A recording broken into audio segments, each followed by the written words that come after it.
20 लाख बच्चों ने 2025 में नीट का एग्जाम दिया और वहीं करीबन 15 लाख बच्चों ने आईआईटी और जेई का एग्जाम दिया। दोस्तों, यूपीएससी की भी संख्या यहाँ कोई कम नहीं है।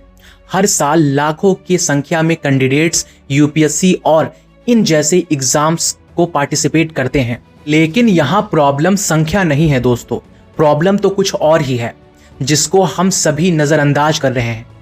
क्या आपको पता है 20 लाख कैंडिडेट्स में जिन्होंने नीट का एग्जाम दिया है उनके लिए कितने सीट्स हैं?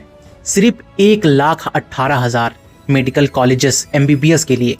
और वहीं जिन्होंने आईआईटी और जेई मेंस में दिया उनके लिए तो सिर्फ 18,000 सीट्स हैं आईआईटीज में। और यूपीएससी की तो हम बात ही छोड़ दें, उसका सक्सेस रेट तो बहुत ही कम है।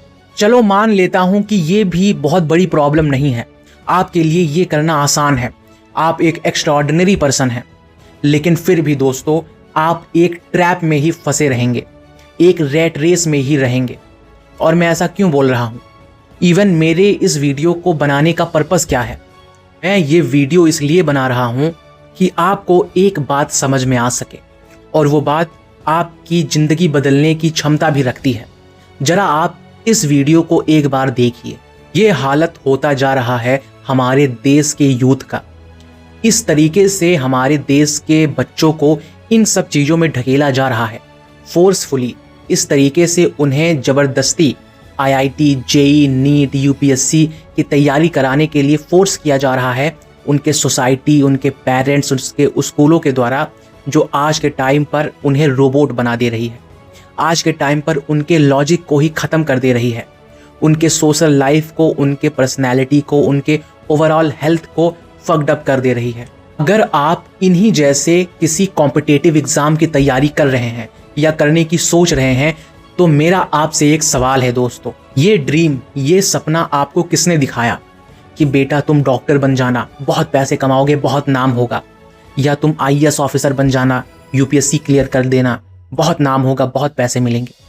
मैं ये 90% श्योरिटी के साथ कह सकता हूँ कि ये आपकी फैमिली, आपकी सोसाइटी, आपके स्कूल के द्वारा ही आपको ये सपना बेचा गया है। इवन इंडियन पेरेंट्स की एक्सपेक्टेशन इस हद तक होती है कि बच्चा जिस दिन पैदा होता है ना, उसी दिन कोई कोई तो बोल देता है कि ये बच्चा बड़ा होकर तो इंजीनियर बनेगा, मेरा बच्चा तो बड़ा होकर डॉक्टर बनेगा। इस कदर लोगों के अंदर एक्सपेक्टेशंस होती हैं। और आपने दोस्तों छोटी उम्र में ही ये देखा होगा कि अगर कोई क्लासरूम में टीचर आकर के बच्चों से पूछता है कि तुम आगे चल के क्या बनोगे, तो वो छोटे छोटे बच्चे जो क्लास 4 या 5 में होते हैं, उनके जवाब में सिर्फ 2 या 3 चीज़ ही होते हैं, डॉक्टर, इंजीनियर, आईएएस या कहें कि पायलट। इन 4 फील्ड्स के अलावा उन्हें कुछ पता ही नहीं होता है। तो पता ही नहीं है तो वो बोलेंगे क्या? उन्हें पहले ही से उस तरीके से स्ट्रक्चर ही कर दिया गया है, उन्हें उसके बाहर देखने में भी शर्म आती है। वो सोचेंगे कि अरे यार, मैं अगर ये बनने की कोशिश करता हूँ तो मुझे समाज क्या कहेगा, कि देखो तुम्हारा लड़का तो एक्टर बनना चाहता है, देखो तुम्हारा लड़का तो क्रिएटर बनना चाहता है, क्या कहेगा समाज? और इसी समाज के डर से काफ़ी सारे बच्चे इन कॉम्पिटिटिव एग्ज़ाम्स को चुनते हैं। और सिर्फ यही कुछ वजह नहीं है, बहुत सारी, या कहें कि जो मेन वजह वो फाइनेंशियल कंडीशन भी होती है। मिडिल क्लास और पुअर लोगों के बच्चे ज़्यादातर इन कॉम्पिटिटिव एग्ज़ाम्स में बैठते हैं इस सपने से, इस उम्मीद से कि एक दिन वो अपने घर की उस परिस्थिति को सही कर देंगे, डॉक्टर बन के, इंजीनियर बन के। लेकिन ज़्यादातर केस में ऐसा हो नहीं पाता है। मैं यहाँ पर कोई एडवाइस नहीं दे रहा हूँ कि तुम ये करना, ये मत करना। यहाँ पर मैं किसी फील्ड को हेट भी नहीं कर रहा हूँ कि कुछ मत बनना। मैं दोस्तों सिर्फ आपको एक असलियत बता रहा हूँ जो आज के टाइम पर हो रही है। ये नोबल करियर्स हैं, अगर ये करियर्स ना हो तो हम अपना रोज़मर्रा की ज़िंदगी भी नहीं जी पाएंगे, अगर डॉक्टर्स, इंजीनियर्स, आईएएस ऑफिसर्स ना हो तो।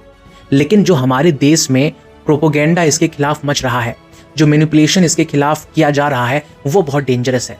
और उसी ट्रैप में हमारे देश के ज़्यादातर लड़कों को फंसाया जा रहा है। इतनी हाई एक्सपेक्टेशंस सोसाइटी स्टूडेंट्स से करती है कि उनके ऊपर एक प्रेशर आने लगता है, जो कहीं कोटा पे बैठकर तैयारी कर रहे हैं। घर वाले फ़ोन करते हैं, बेटा क्या हुआ, कैसा रिजल्ट है।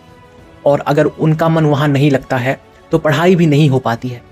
और जब पढ़ाई नहीं हो पाती है तो फिर वो डिप्रेशन में आते हैं कि अरे यार, मेरे पेरेंट्स इतना सारा पैसा खर्चा कर रहे हैं, इतना ज़्यादा प्रेशराइज कर रहे हैं और मैं यहाँ पे कुछ कर ही नहीं पा रहा हूँ, मेरे अंदर तो कोई पोटेंशियल ही नहीं है। वो अपने कॉन्फिडेंस को भी एकदम मार देते हैं और इस हद तक दोस्तों उनके कंडीशंस खराब हो जाते हैं कि हम सोच भी नहीं सकते। फिर हमें सुनाई देता है कि इस साल कोटा में 100 स्टूडेंट्स ने अपने आप को सुसाइड कर लिया।